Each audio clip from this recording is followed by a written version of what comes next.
Civil services with Nilesh channel आपका स्वागत करता है। When should a student shift focus to UPSC prelims 2026? ये इस टाइम पे बहुत ही इंपॉर्टेंट सवाल है एंड मुझे पता है आप में से कई सारे बच्चे ये सोच होंगे सर अभी प्रीलिम्स की तैयारी करें, अभी मेंस की तैयारी करें या फिर ऑप्शनल में ही लगे रहें, क्या करें? क्योंकि ये वो वाला टाइम है ना जहाँ पे ट्रांजिशन शुरू होता है। कुछ बच्चे सोच रहे होते हैं कि हमें प्रीलिम्स में डायरेक्टली जंप कर जाना चाहिए, कुछ बच्चे सोच रहे होते हैं कि नहीं मेंस में ही लगे रहते हैं पूरी तरीके से। तो किन चीज़ों का ध्यान रखें, कौन कौन के से फैक्टर्स हैं जो इंपॉर्टेंट हैं इस चीज़ के लिए, ये इस वीडियो में मैं आपने आपसे डिस्कस किया है। सो इस वीडियो को बहुत ध्यान से देखना ताकि आप एक इन्फॉर्म्ड डिसीजन ले पाएँ। पहली चीज़ समझ लेते हैं यूपीएससी के एग्ज़ाम के बारे में। आपको पता है कि there are the 3 stages: prelims, then mains and then interview, जिसे हम पर्सनालिटी स्टेज भी कहते हैं। प्रीलिम्स वाला जो स्टेज है यहाँ पे 12 से 13 लाख लोग बच्चे होते हैं, जिसमें से सिलेक्शन होता है लगभग 12-13 हज़ार का। तो 100:1 के आसपास का रेशियो होता है, 90:1 भी हम कह सकते हैं। देन मेंस वाली स्टेज आती है जहाँ पे 13,000 के आसपास जो बच्चे सेलेक्ट होते हैं प्रीलिम्स में, they actually give the mains, जिसमें से लगभग 2,500 से 3,000 बच्चों की कॉल आती है एंड अल्टीमेटली वो लोग इंटरव्यू देते हैं जिसमें से लगभग 1,000 के आसपास बच्चे सेलेक्ट होते हैं depending upon the number of seats. तो एक चीज़ तो तय है कि prelims is the toughest stage, ये स्टेज टफेस्ट है। बट डज इट मीन कि इसके लिए हम इसे छोड़ दें? The answer is no. क्योंकि अगर आपका केवल एक फोकस है कि मेरे को सिर्फ प्रीलिम्स निकालना है, खेल खत्म है, तो अब बात अलग है। लेकिन अगर आपका फोकस ये भी है कि प्रीलिम्स के बाद मुझे मेंस भी निकालना है, मेंस के बाद मुझे इंटरव्यू भी निकालना है, सो इट इज़ इम्पॉर्टेंट कि आप मेंस को भी इंपॉर्टेंस दें। इंटरव्यू की बात तो हम एक बार बाद में कर सकते हैं क्योंकि आपको इसको सुधारने के लिए थोड़ा सा टाइम मिलेगा। तो अभी मैं बात कर रहा हूँ प्रीलिम्स और मेंस की। एक चीज़ और, आपका जो भी प्रीलिम्स में स्कोर है that is not counted in what, in your final merit. तो इसका मतलब ये भी है कि मुझे मेंस का स्कोर अच्छा लाना पड़ेगा। 10 से 15 नंबर के अंदर आपकी कितनी रैंक शिफ्ट हो जाती है? 100 रैंक सीधे शिफ्ट होती है, 200 रैंक सीधे शिफ्ट होती है अगर आपका स्कोर 10-15 मार्क्स का है। दूसरी बात, डिफरेंस है टोटल स्कोर का। दूसरी बात, इंटरव्यू इज द स्टेज जहां पे जो इम्पैक्टफुल रहता है, लेकिन इस पहले जो आपको जहां से इम्पैक्ट क्रिएट करना होता है वो मेंस वाला स्टेज है जो आपके कंट्रोल में है। इंटरव्यू में आपका कंट्रोल उतना होता नहीं है। एग्जामिनर मूड खराब करके आया अपना, वो आपके कब आपको मार्क्स कम दे देगा आपको खुद नहीं पता चलेगा। तो इंटरव्यू के बारे में बात नहीं करते हैं, मेंस और प्रीलिम्स की बात करते हैं। इस टाइम पे मुझे पता है आप में से ज़्यादातर बच्चे जो होंगे मेंस में लगे होंगे, बट प्रीलिम्स को इग्नोर करना ये इस टाइम की आपकी सबसे बड़ी गलती हो सकती है। बहुत लेट स्टार्ट करेंगे अगर कोई बच्चा तो पैनिक होने लगता है, यार मैंने टेस्ट नहीं दिए, मेरा CSET तैयार नहीं है, मैंने ये बुक नहीं पढ़ रखी है, बहुत सारी चीज़ें। और लास्ट टाइम पे जब आप पैनिक करते हैं तो आप सोचते हैं कि एक दिन में सारी किताब पढ़ लें और आप उसे नहीं पढ़ पाते हैं। तो you panic and ultimately you give up in the end कि अब यार इस साल तो मेरे से नहीं होगा, अगले साल की तैयारी करूंगा। और ये बात तय है कि आपकी किसी भी लेवल पे आप 2 साल से तैयारी करोगे ना प्रीलिम्स की, जब प्रीलिम्स आएगा आपको लगेगा मुझे अगर 1 हफ्ते मिल जाते तो मैं लिटरली फोड़ के रख देता। ये तो कॉमन है, ये आपके साथ हर साल होता होगा। तो इट मीन्स ये जो आपकी प्रीलिम्स की तैयारी है आपको इसको इस तरीके से तैयार करना पड़ेगा ताकि आप ये बात ना बोलें 100% किसी की तैयारी नहीं हो पाती, चाह के भी नहीं कर सकते क्योंकि सिलेबस ही ऐसा है। The syllabus is not black and white, इसकी बाउंड्री डिफाइंड हो के भी अनडिफाइंड है। So UPSC does have an undefined boundary, undefined syllabus within the defined boundary. History, geography में फिजिकल ज्योग्राफी, अब फिजिकल ज्योग्राफी में बहुत कुछ है, कुछ भी पूछ लेगा, क्या करोगे? Current affairs of national and international importance. अब इतनी चीज़ें हो रही होती हैं डेली कि आप एक दिन का भी करंट अफेयर्स पूरा याद करने पर तो पूरी दुनिया में इतना कुछ हो रहा है ना जो आप सोच भी नहीं सकते। ठीक है, तो वहाँ पे हमें एक बाउंड्री बनानी पड़ती है। अब यूपीएससी कहाँ से पूछेगा, ये भी एक सवाल आ जाता है। देन बहुत जल्दी अगर आपने स्टार्ट कर लिया तो you will be facing the burnout कि आप प्रीलिम्स में ही लगे हुए हैं, कुछ समझ में नहीं आ रहा आगे क्या होगा क्या नहीं होगा। सो आपको एक बैलेंस लेके चलना पड़ेगा, that you must not start too early but it should not be starting too late. ठीक है, ये महीने आपके पास बचे हैं, अक्टूबर तो देखो यार आधा खत्म हो गया। Then you have this November, complete December, January, February, March, April, May. 24 मई 2026 को आपका पेपर है। ठीक है, so it is time that you must start thinking about prelims. ध्यान रखिएगा, मैंने जंपिंग नहीं बोला, मैंने ये बोला you must start thinking about the prelims, because ये तो तय है कि अगर आप प्रीलिम्स क्वालिफाई करोगे तभी आप मेंस लिखोगे। प्रीलिम्स क्वालिफाई करना नेसेसरी है। वो अलग बात है कि आपको मेंस भी क्वालिफाई करना पड़ेगा अगर फाइनल सिलेक्शन लेना है, क्योंकि गोल केवल प्रीलिम्स निकालने का नहीं था, गोल था कि प्रीलिम्स क्वालिफाई करेंगे, देन हम मेंस लिखेंगे, मेंस में अच्छी मेरिट में नाम आएगा, आई मीन टू से कि मेरे स्कोर अच्छा आएगा, एंड देन मेंस करने के बाद फिर मैं इंटरव्यू इतना अच्छा दूंगा कि फाइनल जो मेंस और इंटरव्यू के मार्क्स के चलते जो मेरिट लिस्ट बनेगी उसमें मेरा स्कोर सबसे अच्छा होगा। ठीक है, सो इस टाइम पे you must not ignore, but in science को आपको ध्यान में रखना पड़ेगा। यही चीज़ आपको डिसाइड करेगी कि आपको इस टाइम पे क्या करना चाहिए, आपके मेंस की क्या तैयारी है और क्या आपने इससे रिलेटेड अच्छे नोट्स बनाए हैं कि नहीं बनाए हैं, ये इंपॉर्टेंट है। ठीक है, नोट्स कैसे बनाने हैं ये मैंने ऑलरेडी एक वीडियो बनाया था, इनफैक्ट एक मैंने जैसे ज्योग्राफी का सैम्पल भी शेयर कर रखा था हमारे टेलीग्राम चैनल सिविल सर्विसेज इतने लेज पे, and I will be sharing the how to make the notes वाला the content of the geography. Just go and watch that कि कैसे नोट्स बनाने चाहिए। प्रीलिम्स के नोट्स हमने ऑलरेडी आपके साथ शेयर कर रखे हैं, तो नोट्स कैसे बनाने चाहिए, तो क्या आपका मेंस का नोट्स तैयार है, क्या आपके पास सिलेबस में कोई भी सिलेबस का टॉपिक है तो क्या आपके पास 250 वर्ड्स लिखने के लिए कंटेंट है, ये आपको सोचना पड़ेगा कि आपके ये नोट्स में दिया है कि नहीं। What is the status of your optional subject, क्या आपने अपना ऑप्शनल स्टार्ट कर दिया या फिर पढ़ रखा है, और अगर नहीं पढ़ना शुरू किया तो क्या आपने अब कौन सा ऑप्शनल लेने की सोचो। ऐसा तो नहीं कि आप बहुत बड़ा ऑप्शनल ले लोगे इस टाइम पे। इस टाइम पे कोई बच्चा अगर ये सोचा है ना कि मैं बहुत बड़ा ऑप्शनल ले लूंगा मैथ्स और ज्योग्राफी जैसा, तो गलती करेगा। इस टाइम पे तो छोटे ऑप्शनल का टाइम है, तो कौन सा ऑप्शनल लेना चाहिए, ये चीज़ है। और अगर आपने ऑप्शनल सोच रखा है कि आपका ऑलरेडी पहले से पढ़ रखा है, तो वो कि उसका स्टेटस क्या है, क्या आपने उसके प्रीवियस क्वेश्चंस कर रखे हैं, ये चीज़ भी सोचनी पड़ेगी। But at the same time आप जो प्रीलिम्स के मॉक्स होगा, बीच बीच में कभी देर होगा, तो आपका क्या स्कोर आ रहा है, इज इट 10, 15, 20, इज इट 50, क्या प्रीलिम्स के प्रीवियस क्वेश्चंस आपको समझ में आ रहे हैं, are they making sense to you, ये चीज़ भी सोचनी पड़ेगी। एंड करंट अफेयर्स का क्या स्टेटस है, इन चारों के बेसिस पे ही आप डिसाइड करोगे कि आपको इस टाइम पे क्या करना चाहिए, आपका क्या स्कोर आया था प्रीलिम्स में, इन सारी चीज़ों के बेसिस पे आपको डिसाइड करना है। ठीक है, अब यार ये तो कुछ रीजन है जिसके चलते हम नॉर्मली प्रीलिम्स में फेल करते हैं। पहली चीज़, there is the issue of guidance, बहुत बड़ा इशू है यार। पढ़ तो सभी लोग रहे हैं, मार्केट में मटेरियल सबके पास है, कॉमन मटेरियल है, कोई ऐसा करंट अफेयर्स नहीं है या फिर कोई ऐसे कोर्सेज नहीं है जिसका एक्सेस आपके पास नहीं है। Then where is the issue, the issue lies is management का मिसमैनेजमेंट। कब कौन सी बुक पढ़नी चाहिए, कब रिवीजन करना चाहिए, कब टेस्ट दे देना चाहिए, कब उन क्वेश्चंस को दोबारा रिवाइज कर लेना चाहिए, कब क्वेश्चंस को भी रिवाइज कर लेना चाहिए, सीसेट कब प्रैक्टिस करना चाहिए, ये सारा इश्यूज मैनेजमेंट एंड मिसमैनेजमेंट वाले कॉन्सेप्ट के अंदर आ जाता है। Most of the time content है, सब कुछ है, लेकिन we are not able to manage our time. You need to have a right mentor who is there to guide you.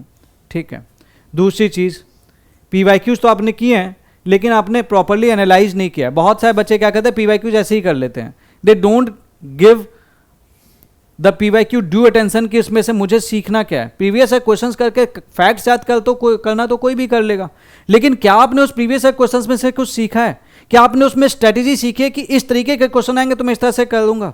आपको क्या ये बात पता है कि बहुत सारे क्वेश्चन तो एटिमोलॉजी से भी हो जाएंगे। ठीक है, like there was a waste water treatment वाला क्वेश्चन 2025 के प्रीलिम्स में आया था, 25 या 24 वाले प्रीलिम्स में आया था, एटिमोलॉजी से हो जाता। आप उसमें आपने पढ़ा हो चाहे ना पढ़ा हो, but you could have easily done that question.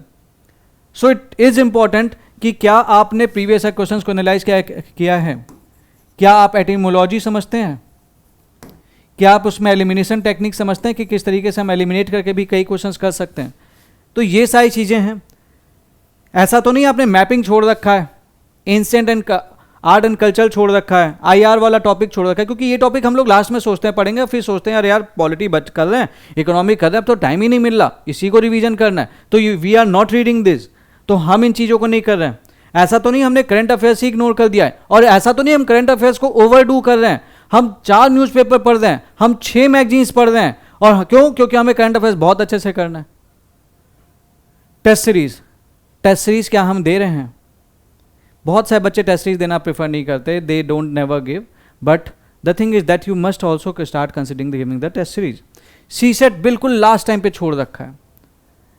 कई बच्चे there are many students even like जो मैं जो हम प्रोग्राम कराते हैं कभी कभी, तो द थिंग इज दैट कभी कई बार कुछ प्रोग्राम में सी सेट का पार्ट नहीं होता, they are many student they are qualifying the GS but CSAT fail कर गए. So somehow CSAT is also a reason. बहुत से बच्चे सी सेट का पेपर ही नहीं देते हैं. क्यों? क्योंकि वो क्वालिफाइंग है, बट सी सेट वही है कि भैया तुम हमें रिस्पेक्ट नहीं करोगे तो हम तुम्हें बताएंगे कि हम कौन है. Then there is no timely revision. You read but you don't revise it properly. That is the problem. तो ये हो जाता है. You ignore the standard books. आप स्टैंडर्ड बुक्स इग्नोर कर देते हैं. ठीक है. एलिमिनेशन एंड एपिस्टेमोलॉजी के लिए आपके पास कोई स्ट्रेटेजी नहीं, आपको नहीं समझ में आता कि इसमें से कैसे करना है. मैं आपको बता दूं, हर साल यूपीएससी का जो पेपर होता है उसमें से 5 से 10 पेपर केवल आप इस बेसिस पे कर सकते हैं, ज़्यादा भी कर सकते हैं, बट 5-10 क्वेश्चन हर साल आराम से किए जा सकते हैं. 5 to 10 question, that is a huge number. और फिर बहुत सारे बच्चे लेट स्टार्ट करते हैं और लास्ट में बोलते हैं यार 10-15 ही डुएबल होता है, बाकी तो सारा कुछ नॉन डुएबल होता है. तो ये चीज़ों पे अगर आप ध्यान नहीं दे रहे हैं, मोस्टली देखो यार यही रीजन्स होते हैं, और कुछ 2-4 रीजन्स और हो सकते हैं. अगर आपको लगता है कि कोई और रीजन है, you can comment in the comment section, but mostly ये रीजन्स होते हैं मोस्टली. ठीक है. आपका रीजन क्या है आप मुझे बता सकते हो. ठीक है. तो आपको ये देखना पड़ेगा कि आप किस स्टेज में हैं, and what you need is a transition and not a jump. अगर आपको लगता है कि आपकी प्रीलिम्स की तैयारी अच्छी नहीं है तो you need to go for a transition. Jump मत करना. क्यों? क्योंकि इस टाइम पे आपको मेंस को भी इंपॉर्टेंस देनी पड़ेगी, ये तो तय है. क्योंकि अल्टीमेटली टारगेट ये नहीं था कि भाई प्रीलिम्स क्वालिफाई करेंगे उसके बाद मेंस पे जाएंगे एंड मेंस में फेल होकर चले आएंगे. क्यों मैं ये बात बता रहा हूँ? क्योंकि आपका जो कंपटीशन है मेंस का, ये केवल उन बच्चों से नहीं है जो इस साल एग्जाम दे रहे होंगे.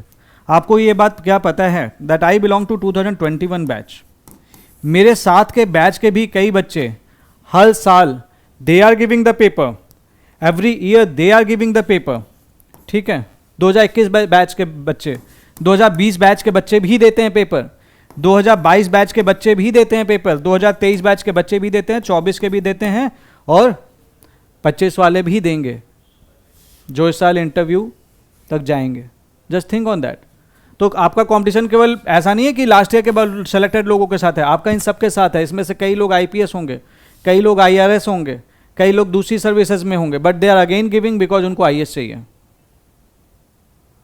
तो you need to be worried about the mains also. Mains की तैयारी तो करनी है. इन लोगों से भी आपका कंपटीशन है. मेरे कुछ बैच के मेरे फ्रेंड्स हैं, like they refer to like जो हम शॉर्ट नोट्स बनाते हैं, they are referring it, even they are connected की, बिकॉज ऑब्वियसली बात है इन द सर्विसेज, तो व्हेन इन द सर्विसेज तो वो उतना टच में नहीं रहते हैं. तो but the thing is that कि भाई जो कंटेंट अच्छा है तो है, so they refer to the prelims वाले जो नोट्स बना रखे हैं, मेंस वाले, like I do share with them कि भाई ठीक है भाई आप ये देख लेना, इससे काम हो जाएगा, इससे काम हो जाएगा. But the thing is that आपका कंपटीशन इन लोगों से भी है जिन्होंने ऑलरेडी क्वालिफाई कर रखा है, और उसके अलावा उन बच्चों से भी होगा जो बस मेंस निकाल लिया था लेकिन इंटरव्यू में तो कुछ कम मार्क्स के चलते सिलेक्शन रुक गया था. तो you have to be worried about the mains also. ये भी ध्यान रखना है. तो मेरे को मेंस की भी तैयारी रखनी है और प्रीलिम्स को भी इग्नोर नहीं कर सकते. तो मुझे बैलेंस करना पड़ेगा, और इस बैलेंसिंग के लिए जरूरत है ट्रांजिशन की, ना कि जंपिंग की. ठीक है. सो मेरी एक सलाह है, आप इसको अपने अकॉर्डिंग मॉडिफाई कर सकते हैं as per your status of preparation. अगर आपने प्रीलिम्स के पेपर में आपने दे रखा है, you are the first time, आपका 70 के आसपास स्कोर आ रहा है, मिड नवंबर से लग जाओ. That is the right time. आप कुछ बच्चे 1 नवंबर से भी लग सकते हैं, कुछ बच्चे 20-22, जो भी आपको लगता है, you can start transitioning. Transitioning का मतलब ये नहीं है कि आपको मेंस की तैयारी छोड़ देनी है. आपकी जो मेंस की तैयारी आप करते रहो, लेकिन कम से कम 3 से 4 घंटे या इनफैक्ट 2 घंटे आप प्रीलिम्स को देना शुरू करो.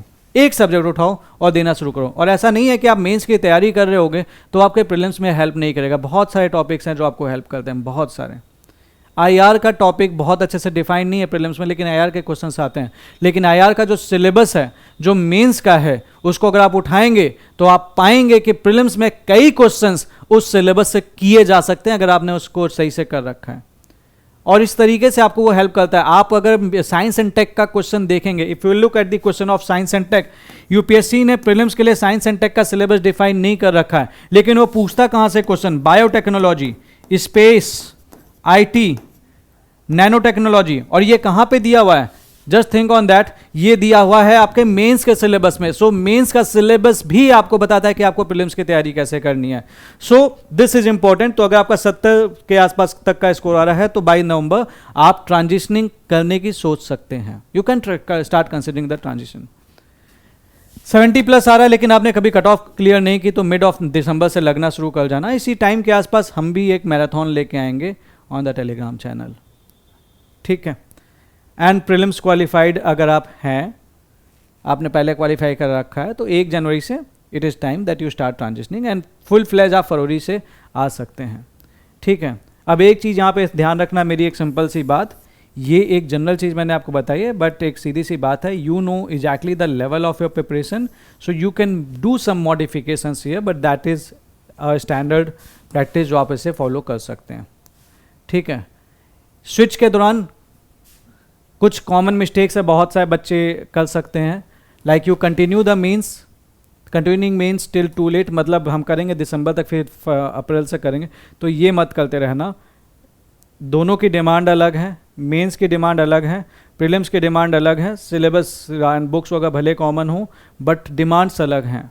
You need a in depth conceptual clarity for mains. Prelims के लिए आपको फैक्ट्स ज़्यादा याद होने चाहिए, ठीक है। कई बच्चे गलती करते हैं कि दे ignore the CSAT till April. Don't do this, ये आपके लिए घातक हो सकता है। तो CSAT की तैयारी पहले से करने लगना। CSAT के लिए you can watch my videos also on this YouTube channel I have made, and हम एक CSAT का कोर्स भी लेके आएंगे, अगर आपका मन करे तो आप उसे ज्वाइन कर सकते हैं। मैं खुद आपको CSAT पढ़ाऊँगा इस बार, क्योंकि CSAT की रिक्वायरमेंट चेंज हो रही है। एंड टेस्ट ना देना एंड वेट करना कि भैया परफेक्शन के लिए हम वेट करेंगे कि भाई जब मेरा 100 में 100 आएगा एंड मैं 20 में 20 लेके आऊँगा, तो ये गलती करेंगे। There is no such thing as perfection. And then ignoring one subject, एक सब्जेक्ट को इग्नोर करना दूसरे सब्जेक्ट के लिए। So this is also one of the mistake that you can do, so don't do this mistake. तो ये important है।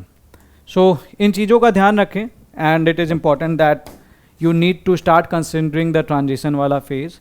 ये वो टाइम है जब आपको सोचना शुरू कर देना चाहिए। अब ये ट्रांजिशन तब करोगे जब पहले से प्लानिंग होगी। Make a right plan.